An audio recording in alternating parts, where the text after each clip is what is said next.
This video will shock you. After learning about what I know here, my life hasn't been the same. I think about what I talk about in this video on a daily basis. If you don't want to know this, turn back now. That being said, I know that by saying that, this is gonna make all of you watch this video. I know this advertising tactic here is shameless, but it doesn't stop it from being true. To be honest, I want us all to know about this, partly so that I can share the weight of this, and also so that hopefully we can do something about it. You'll understand why I say this by the end of the video. I'm already shocked that only a very small percentage of the people I talk to know about this, and I'm already talking to people who are much more aware, educated, and intelligent than the general public. I love this painting. The way it works is that some people see an old lady, others see a young woman. Life is like that, where we all inhabit the same world, but we all make out different patterns to explain it in terms that are comprehensible to us. My goal for What If Altist is to let people who are looking at this painting see both images at the same time and explain which one of these interpretations I believe to be the most correct. I try to share other ways of looking at it even if I don't agree. That's why I explain the worldviews of each civilization and era of history. By the end of this video, you will start looking at the movie that is our lives in a completely different way. In my own personal life, this feels like a plot twist at the end of a movie, which changes its entire meaning.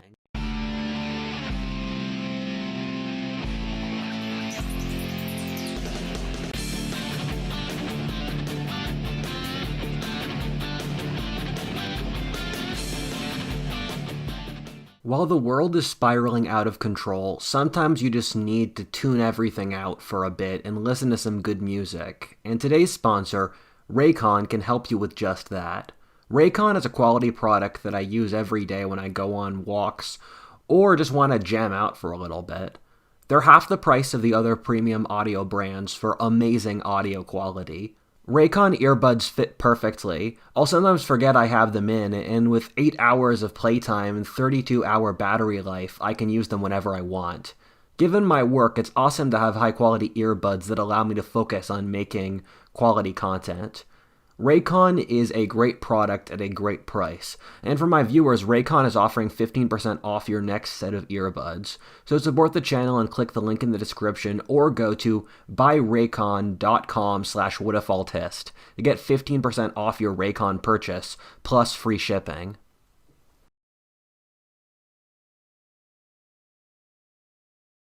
Part 1, Universe 25. As a side note, before we start, I gave my word in this poll that my next video would be about the CIA discovering the spirit world. I'm going to postpone that for one video since I feel as if I need to read these 2 books before I can do the topic justice. I always have an intuitive sense of when I can know enough about a topic to make a video about it, and I honestly just haven't hit it yet with that topic, but you have my word that it's going to be the next video coming out after this. This video pulls on the least source materials of almost any video I've done. One of the recent videos I've made is explaining modern civilization. I pulled on 68 books as sources, which is something like 25,000 pages. For this video, the main source I'm using, although I reference many other books which you'll see in the description, is less than 10 pages, that being the Mouse Utopia study itself. There's so much to unpack in each page that it'll take me a second to go through all the interpretations possible. Mouse Utopia was a study in the late 60s and early 70s in Maryland. This was the era of the most rapid population growth ever, and people were really worried about what the implications for that might be. This was the era Soylent Green was made in. Thankfully, the 20th century has dodged all the crises it expected to have, whether nuclear war, overpopulation, oil depletion, and more. I wish our society was collectively more grateful that we dodged so many bullets, but we're not a particularly wise culture. Keep in mind that as we go forward, this is the best argument for why this won't happen, that we've had so many crises before that just didn't occur. The guy who ran this experiment, Calhoun, did this thing in a bunch of cases. The test which became famous was Universe 25. This universe was the biggest and lasted for years. However, all the previous experiments had similar end results to this on a smaller scale. What they did in Universe 25 was put 9 mice into a cage with infinite food and no disease. It was cleaned regularly, had no predators, and a perfectly temperate climate. These are ideal conditions for population growth. The test was designed to create the most perfect optimal conditions for increasing numbers. What happened initially was exactly what you would expect, that the population grew incredibly rapidly. The population doubled every 55 days. The mouse population plateaued around 315 days. By that point, the mouse population was around 2,000, where the cage was designed to hold something around 6,000, so not even close to total capacity. Upon that point,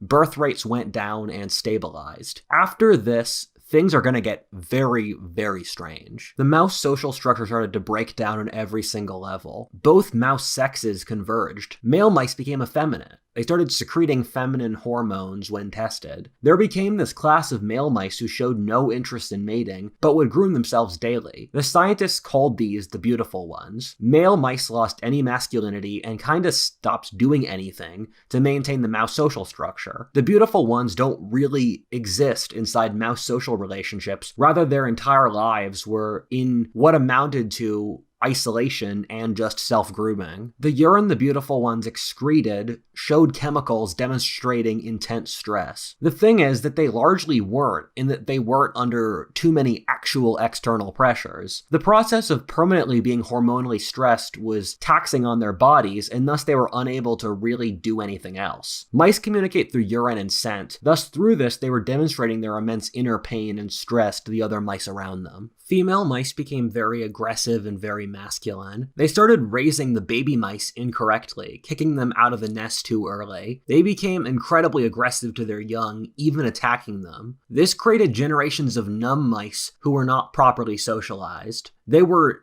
completely unable to interact with the world or socially. The female mice lost interest in breeding and raising families, just like the males. Many female mice started living in isolation from the rest of the mouse community, hiding away in far-off parts of the pen, showing no interest in family or mating. Calhoun liked to say that the mice became autistic. This was in the 60s, before autism was a buzzword either. And autism was much less common back then, so if he said it, it really meant something back then. They lost the ability to interact socially. He called this the first death, or a spiritual death. He saw that the mice had no joie de vivre, or joy of life or reason to live. The life force was just sucked out of them. He said this happened far before their actual numbers started to collapse. Mice live much like Andrew Tate, with alpha males keeping harems of females who raise children. Thus, with all these factors going on, what you're effectively seeing was a breakdown of the ability for mice to coordinate on a group level or breed at any level. This chart creates a useful breakdown of the different kinds of mice you saw emerge as society fell apart. You saw a group of mice which were obsessed with social approval. They wouldn't eat unless they saw other mice eat. They would all cluster together in the center of the cage, even though there was lots of space on the outside. Their gender roles collapsed, and they were constantly driven by stimulation from other mice. They basically became adrenaline junkies through social approval. A second group just went numb. They stopped interacting with the society. They only went out at night. They lost interest in interacting with other mice socially. These mice basically became zombies. They wandered around like the homeless. They let themselves get casually beaten up and hurt by other mice since they just lost any will to live. The third group of mice became incredibly aggressive. They would wander around in packs and randomly attack and target other mice for what they didn't really see as any reason. They would torture and bite up other mice for fun. They would attack any mice that were still having children and trying to maintain the mouse social structure. They were sexually hyperactive, but not for any reasons of actual procreation. As the birth rate collapsed, this group were really the ones which destroyed the mouse colony, killing any who tried to maintain social norms or continue the species. What happened with this is that in each of the 30 experiments, the mouse colony completely collapsed. The mice just stopped having children, and this crashed their numbers. The mice who did try to keep going were killed by mobs of evil mice. After day 1700, there were absolutely no mice left. A couple outtakes before we move on to the next section. First, I'm surprised at how advanced the mouse social structure was as I read this. I'm frankly surprised that mice have a society at all. When you see these things scurrying around your house, you don't really think about them having a cultural system with different expectations that can experience social collapse in the same manner we saw with the fall of Rome or the Mayans. Authors like Joseph Heinrich or E.O. Wilson talk about how culture is fundamentally genetic and dates back deep into our animal roots. That's very clear to see here. Mice aren't particularly smart, but except for one thing, their neurological structures aren't fundamentally that different than ours, except ours are much, much larger. Mice and us both share the lizard brain, which controls for automatic functions like breathing, sleeping, or fear. Then we both share the mammal brain, which controls for things like love, affection, jealousy, and emotion. As humans, we have a much, much more developed prefrontal cortex. That's the region that governs self-discipline and planning. What this means is that automatic functions we don't really think about are pretty similar between mice and humans. We both feel love, horniness, hate, and stuff like that. This creates continuity between us on the instinctual parts of this process. When we see this mouse society fall apart, it's not a mental choice on the mice's part. It's a chemical shift which makes them not want to associate with other mice, effeminate, or not want to breed. This stuff is lodged in the lizard and mammal brains which we share with mice. The part where our brains differ from mice is that we have the ability to plan, think abstractly, and make choices. The mice are effectively creatures of instinct in that the choices they make in life are what they're wired from birth to do. For us humans, our giant brains allow us to be neurologically wired in a bunch of different ways due to culture. If humans had our mouse utopia, we'd be capable of noticing what's going on and adapt to it. These mice can't. Calhoun tried to create new mouse colonies and new experiments which encouraged creativity to see if creative thinking could offset the failures of the colony. He was surprised in some of these experiments to find mice that would pick up a habit of tunneling for fun and making balls of dirt as a hobby as a sign of mouse creativity in a collapsing, crowded society. I've read conflicting reports on how well this works. I think it forestalled the social collapse for some mice without stopping the process. To be honest, the idea of using creativity to offset complete social collapse is such a late 20th century idea. As a person born in the 21st century, I'm always shocked by that era's ability to think we'll find some magical MacGuffin through love, creativity, the power of friendship, or technology, so as to not deal with some vast systemic social issue. I remember hearing all that kind of thing as a child, with friendship is the answer or follow your dreams from adults around me as a kid. Then my generation got shafted. Well, none of that was actually useful advice. A point I'd like to make is that although these experiments were replicated many times by Calhoun himself, they never were by anyone else. People take this as a dunk on saying the experiment isn't valid. I think that is a factor to be aware of. However, keep in mind the vast majority of scientific experiments are never replicated ever. What's normal is that when they are, there's only a 50% chance of it working. And in some fields like psychology, only 0.07% of experiments are ever replicated at all. As a side tangent, this is actually a really huge problem in our society in which some fields, like again psychology before, could be completely fake and we'd have no idea. This is a huge issue in physics, where entire theories of fundamental nature for how the universe works are based off one or two inconclusive experiments, which people then extrapolate outwards with math. So vast parts of the fields of physics could be completely fake. When you see your local news station talk about some study that says chocolate in small doses is healthy for you, alternately how in school they taught you carbohydrates are healthy and lean meat isn't, what happens here is that some special interest pays for the results of a study. It never gets replicated, and then it becomes social policy. Thus our society is managed by pseudoscience, pushed by the powerful, and here's like 10 examples of this as a text wall. However, complaining this experiment hasn't been replicated is kind of silly in my opinion, since it's like saying the moon landing hasn't been replicated. To fund lots of people working on a project like this for multiple years straight, as Universe 25 took 5 years to complete, is a miracle in itself. Things that expensive are very, very rare, let alone funding a replication experiment where universities almost never fund replication experiments, and their rankings are assessed predominantly by research. Thus, there's no incentive to put lots of money into replicating an already expensive study that would be difficult to get funding for in the first place. The fact that Calhoun has run various versions of this experiment around 30 times itself is incredibly impressive, and that's something you almost never see. Part 2. If Mouse Utopia were to happen.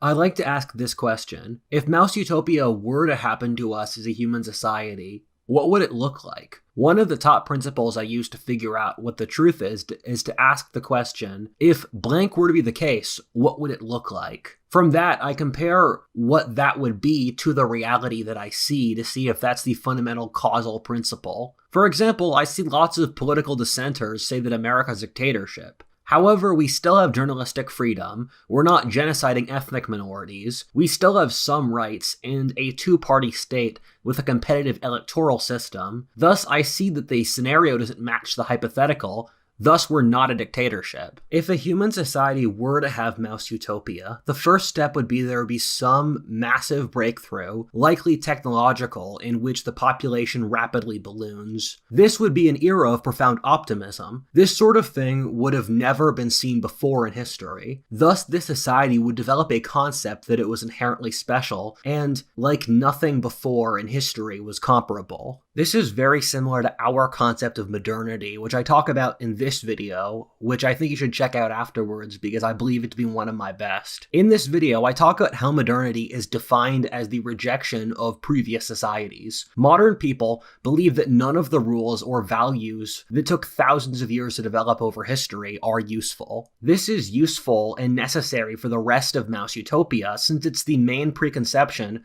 that allows all of the other crazy factors to emerge later down the road. If people have a sense of being rooted in the past, then they have a standard to assess themselves against where it becomes impossible to get them to do all the crazy stuff which occurs next in Mouse Utopia, since they can compare themselves to the thousands of years of history before and think, what's going on now is crazy and unnatural. The first step is that you need to remove a continuity with the past in order to see the later changes. Most negative changes start by seeming unimportant or reasonable, or very often necessary against an even worse thing. Income tax was installed in America as a way to pay for the world's wars. It seemed reasonable as a way to fight off this giant external threat. However, the government kept the top income tax at 90% for decades after the war for no real good reasons. You start smoking cigarettes to get through a point of stress, and then you find yourself hooked for years afterwards, even when you don't need them. With the cultural changes implicit to Mouse Utopia, the previous cultural traditions tethering that society to the earth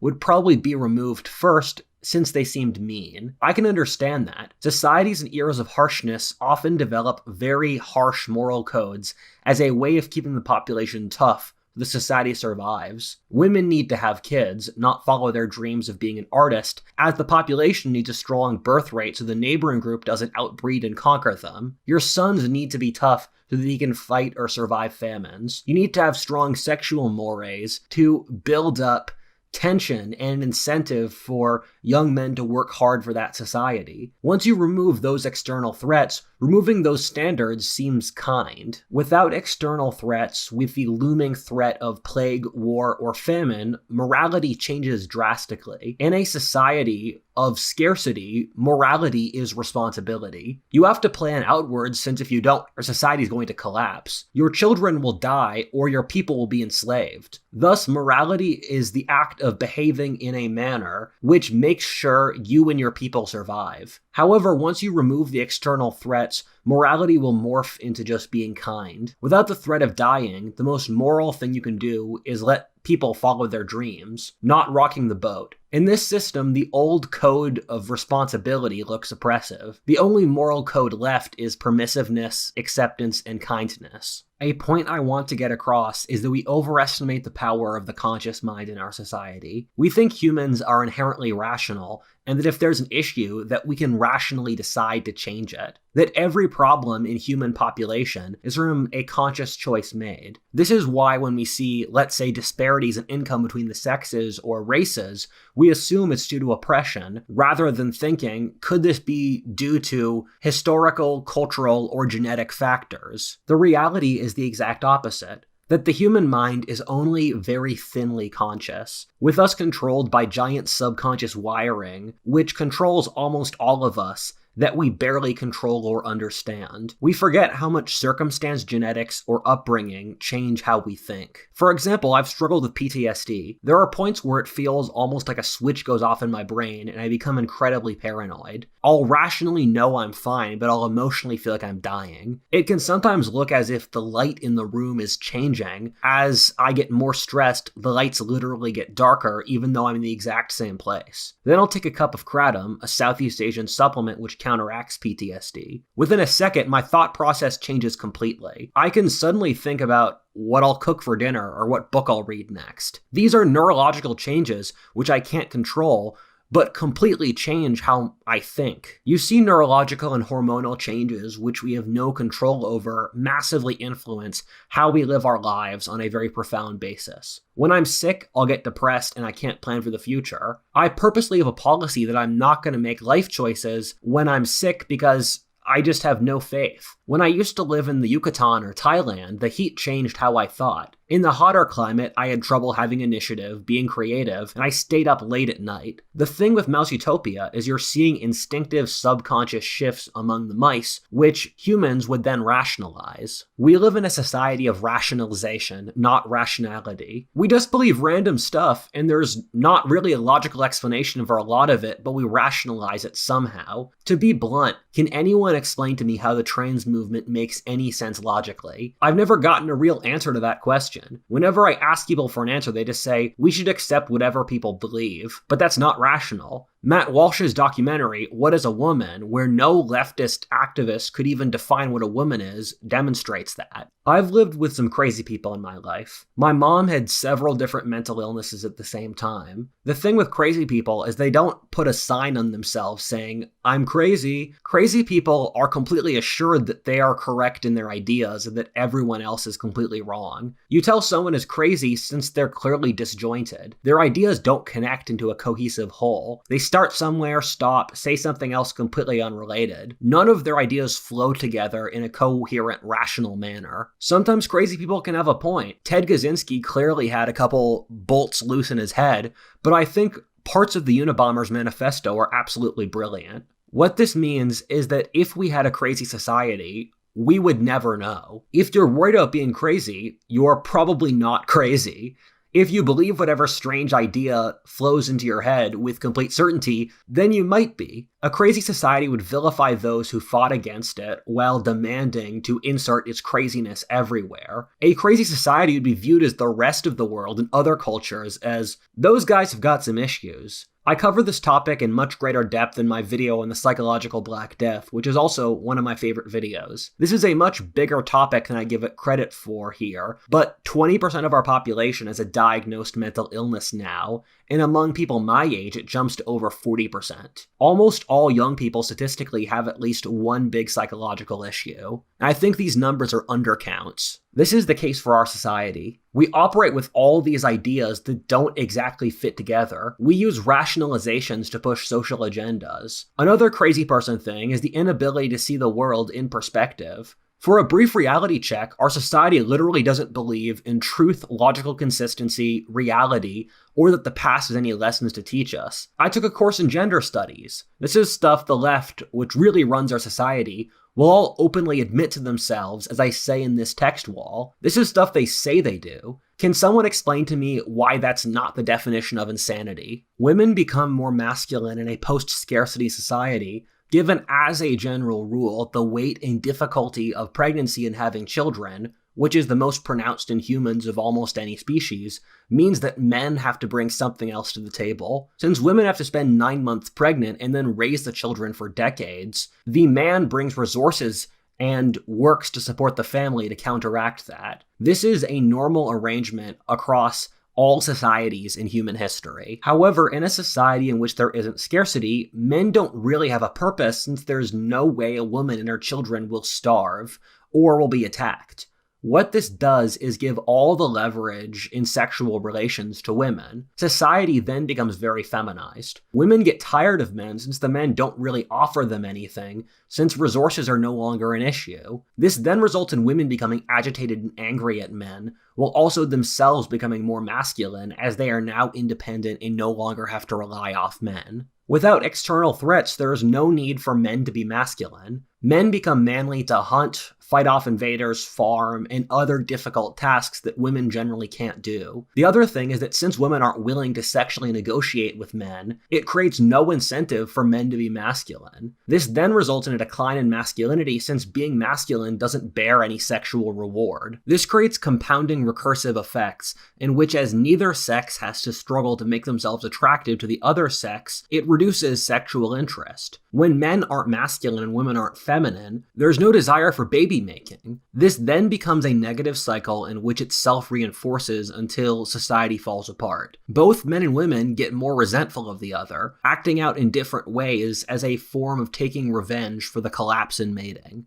I spent a long time thinking over this video. I was trying to figure out all the logical structures you could use to explain Mouse Utopia. I came to the conclusion there are very many. I think it won't be until Mouse Utopia is finished that we can tease out what the exact causal mechanism that drives it. It could be that mammal brains can't handle extreme population density. This is why cities are always population sinks, which have moral degeneracy, and for no part of human history, even in the ancient or medieval worlds, had sustainable birth rates. Perhaps we need to have interpersonal relationships in order to maintain morality. Once you remove that, you get too much free riding. Our urbanization is a big reason bureaucracy is so important in our society. The modern world is the most bureaucratic era ever, and it's also the only majority urban period ever in history. What that means is that we can't use interpersonal judgment to maintain standards. The village elders, local feudal lord, and parish priest can't know the character of everyone in the village. Instead, we use bureaucracies and test-taking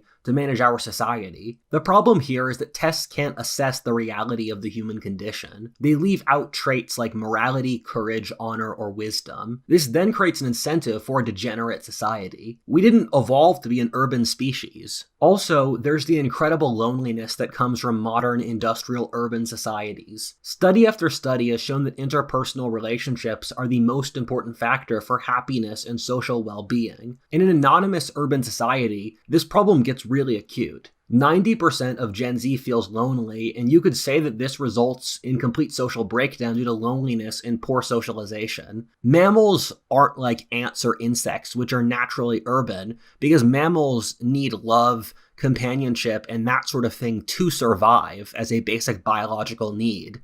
And those kinds of relationships get difficult to maintain when population density gets too high. Then you have the argument that without external threats and challenges, people just fall apart. Imagine a video game where you start with infinite hit points, currency, and weapons. Your video game character would just turn into a complete degenerate who would just mess around out of boredom. The entire society would turn into Grand Theft Auto. Keep in mind, the vast majority of people are selfish, dumb, and foolish, especially so without societies that socialize them to be better. Without external pressure, society collapses into degeneracy. Complicated historical events often occur for many different reasons, operating on many different levels at the exact same time. An easy example of this is the fall of Rome, where you can find loads of justifications for it between climate change, changes in military technology, diseases, changes in military structure, or Spengler's cycles of history, or moral degeneracy. And the thing is, these are all factors operating at the same time that are bundled together into the same process. And this is occurring with Mouse Utopia, where you have all these different factors working together. And there's an interesting theory that has some evidence behind it called the Gaia hypothesis, in which people believe that the natural order, or the planet, is self-regulating and is a single ecosystem in the same manner that the human body is. And what I could also see Mouse Utopia as being is nature's way of self-regulating to prevent single species from taking over and destroying the ecosystem.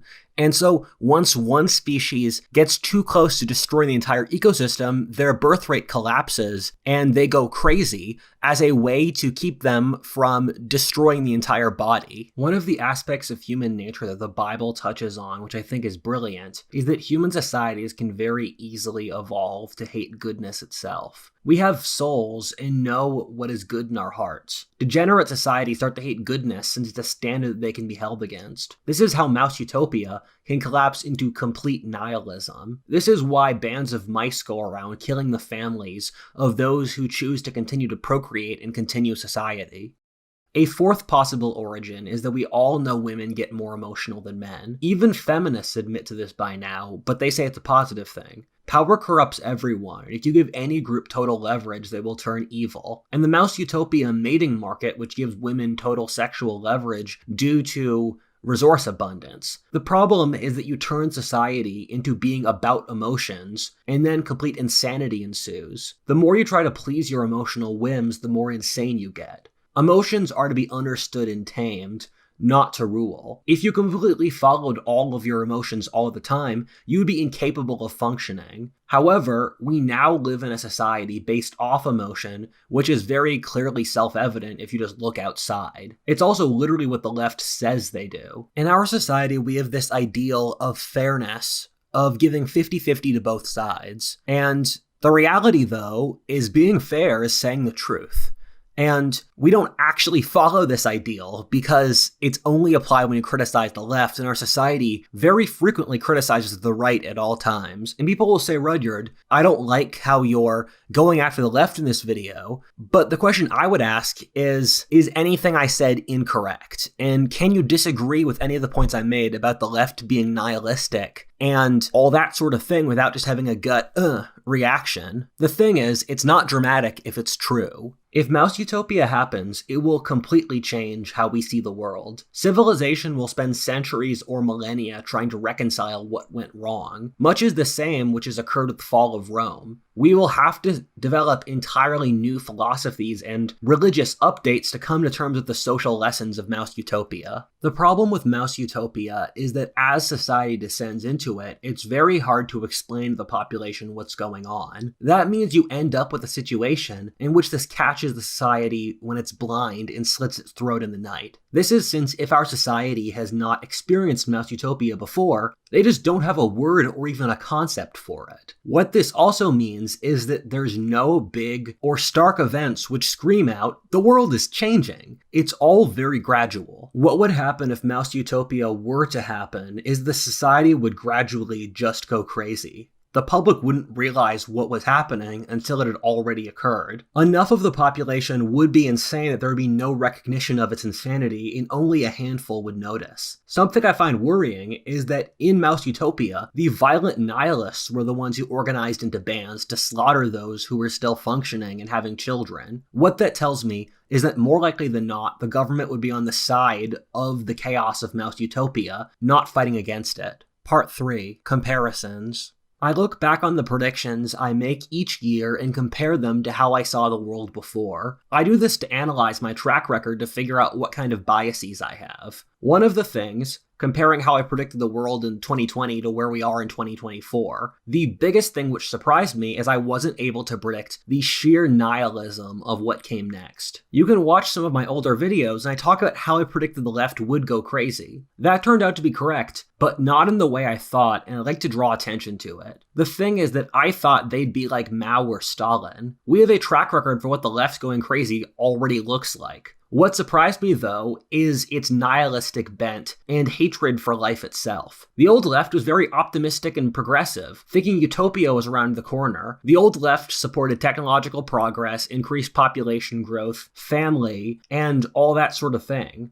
The modern woke left has no positive vision of the world in the future. It's just don't do blank. It's purely negative. Some older people might not believe me here when I say the left is openly suicidal, but to just go through the list, the modern left wants to degrow the economy, they view having children as immoral, they are bringing in millions of immigrants to commit what they openly say is effectively civilizational suicide, they are printing the most money of any period ever in Western history, they are tearing down the statues of their great leaders of the past, blackening their nation's greatest accomplishments. They say they want to destroy their societies. Can anyone find a single way the modern left is not committing social suicide? On top of all of this, people say that none of this matters, which blows my mind, given the left today controls almost all of the whole Western world, with the tech industry, film, media, academia, government bureaucracy, churches, and corporations. A suicide cult runs our entire civilization, and we can't bring it up in polite conversation. Our society is killing itself, and I'm not supposed to say anything. If I make too much noise, I'm a doomer. I'm 22.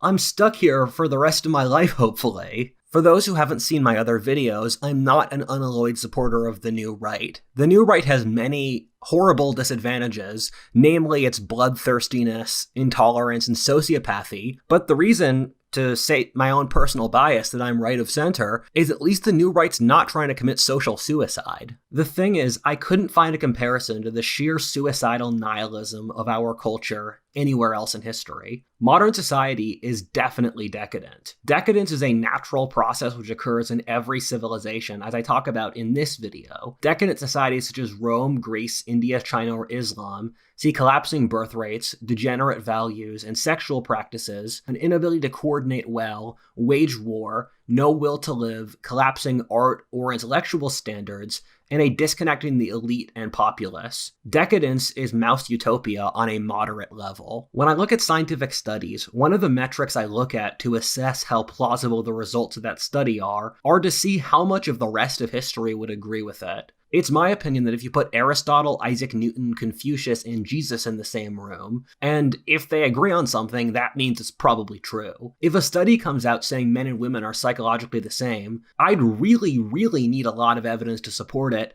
as every society ever in history would treat that as completely insane. The thing with mouse utopia is it fits a framework that we've seen very commonly across human history, that being decadence. This makes me inclined to believe that it's possible. The thing is that historically there has never been a society as rich as the modern Western world since World War II. That means that there were constraints against mouse utopia. There's a bunch of things that are only happening in our society. Our decadence is on a completely different level. As a general rule, the wealthier a society, the worse its decadence. And so does it go to believe that if our society has a completely different level of wealth and comfort than previous societies, that we would not experience a greater level of decadence? As a culture, we've completely thrown out religion, art, history, philosophy, social standards, relations between the sexes, where feminism at the highest rates in history, and our society is committing suicide, as I said before. We don't even make movies or popular music anymore. Think about that. Our society has stopped doing anything of what societies do. Degeneracy at this level is unprecedented over history, except for mouse utopia.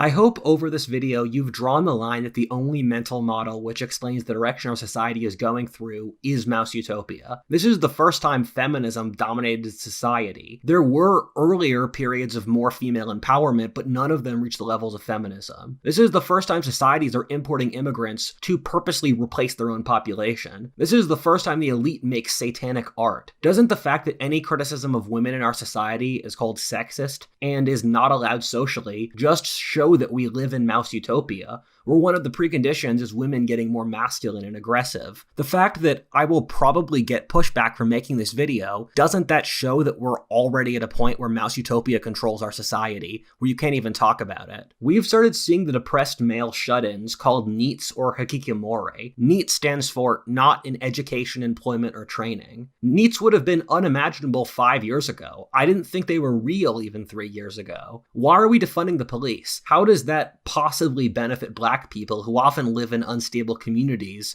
who really need the police so society doesn't fall apart? This corresponds to the rise in violence seen with mouse utopia. If you look at the teen girl heartthrobs today, don't they look suspiciously like human versions of the beautiful ones? These aren't men who will fight off the neighboring tribe or farm. Once you remove masculinity from breeding, you've removed any conception of using breeding for procreating. The Hindus predicted an age called the Kali Yuga, in which it would be a spiritual dark age. Kali is the goddess of feminine destruction. It would be the feminine burning down the world out of pleasure while no one could reach God. The Hindus knew what we're living through now. This is part of a theme where I have a text wall here, where the Hindus knew a lot more about the world back in the ancient world than we give them credit for. The marriage and birth rate is collapsing at an unprecedented speed. There's again nothing like this before in history. If we look at the countries where this is happening the fastest, in East Asia, such as Japan, Korea, and China, their birth rates are plummeting towards zero. They keep on falling lower and lower, where they approach just having no kids. There's no stabilization going on here. The horrible thing is that this is a process which is being seen almost everywhere in the world. The only countries with stable birth rates today are the poorest in Africa. Almost no one, even in Latin America, India, or the Middle East, have stable birth rates now. Again, nothing like this has ever been seen before in history, and the only parallel is Mouse Utopia. If we look at Japan, the country where these factors have been driven the fastest, birth rates have completely collapsed.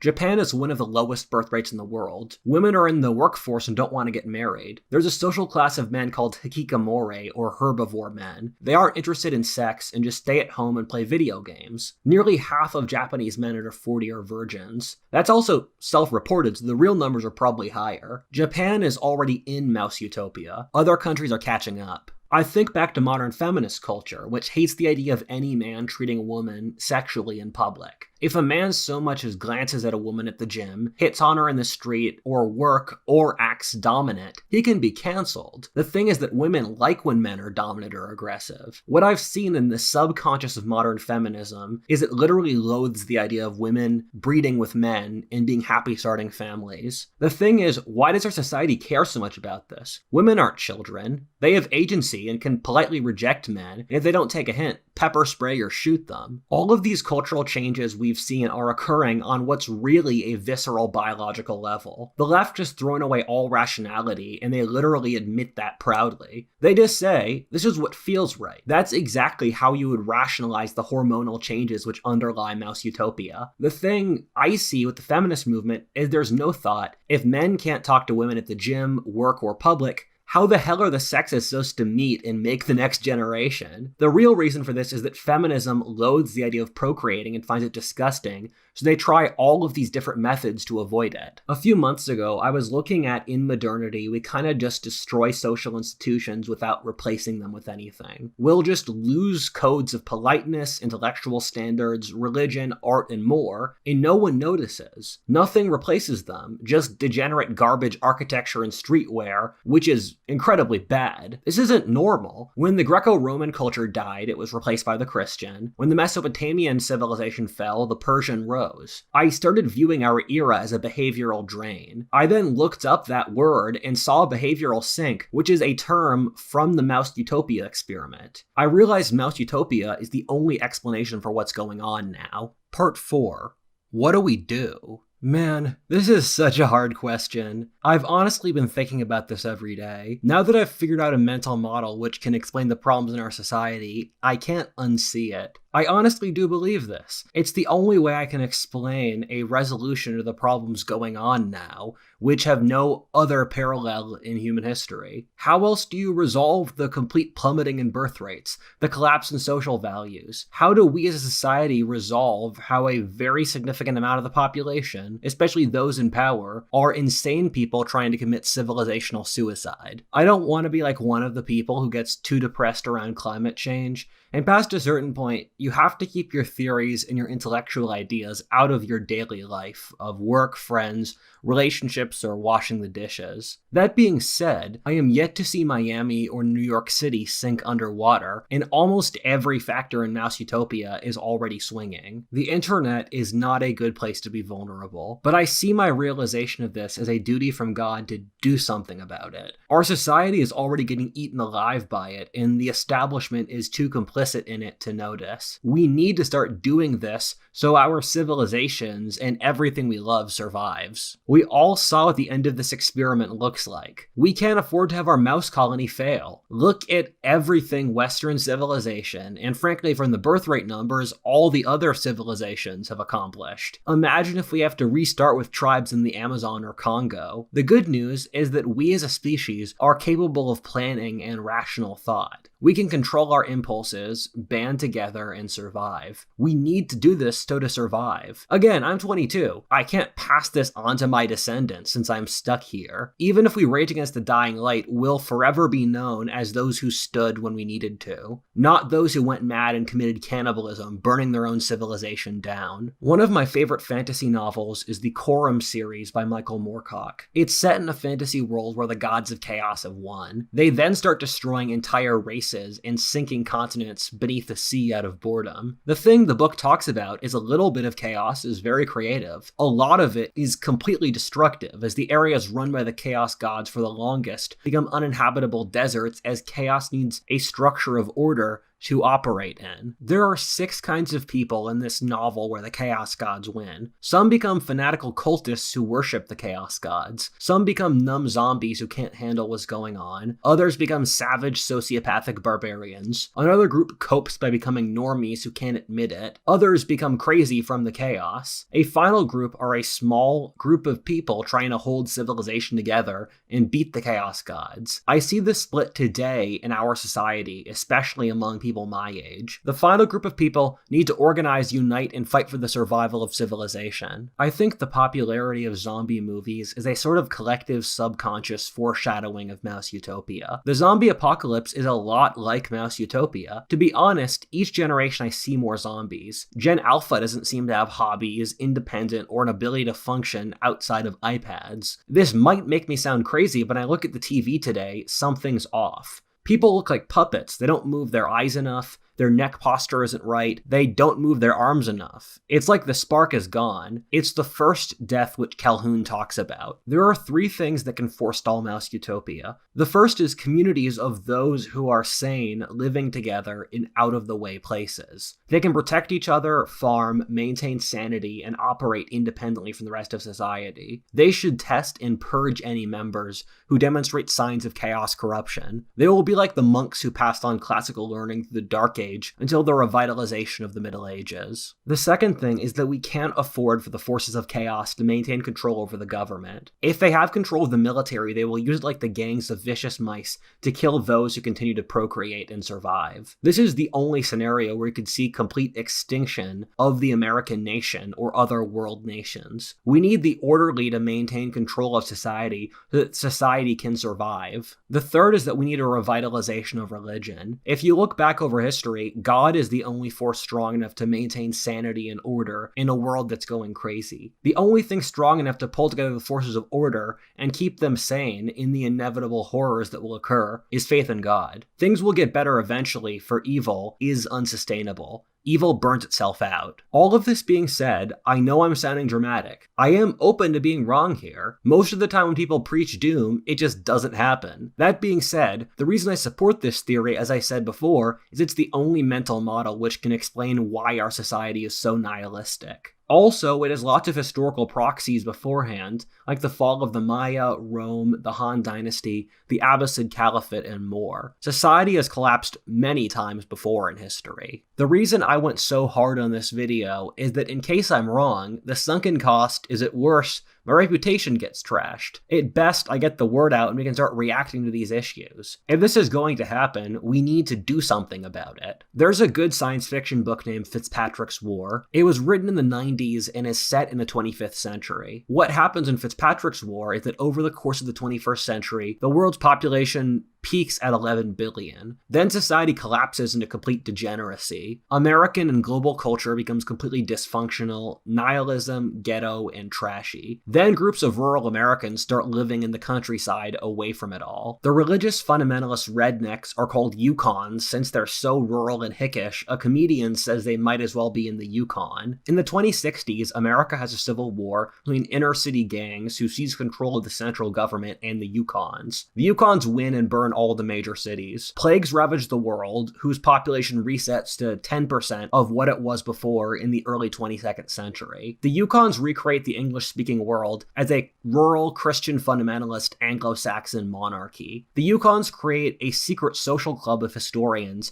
who try to engineer society towards the laws of history. The Yukons become obsessed with history to avoid recreating the crisis of the 21st century. The Muslims populate all of Europe while the Chinese repopulate East Asia. The world in Fitzpatrick's War is brutal. I won't deny that. I do admire the author's ability to show a pretty plausible scenario for how Mouse Utopia might play out in actual human history terms, not in the lab. I don't think the author ever heard of Mouse Utopia. This was a pretty obscure experiment until recently. I think he picked it up on an intuitive basis. Also, Fitzpatrick's War is one of the very few science fiction novels which accurately matches what human history looks like into the future. It's a future which looks a lot like the past, and fundamentally the only thing we have to study what the world might be like in the future is the past. When all's said and done, we're humans, not mice. I hope I'm wrong. That would be better for all of us. If my reputation gets trashed and humanity survives, that's a great outcome. I don't want to turn into a right-wing male version of Greta Thunberg. I don't want to have this video make you all so depressed you don't go to work tomorrow. That being said, we need to at least be thinking about this and taking it seriously. I wish you all the best, and I hope to God we'll be fine.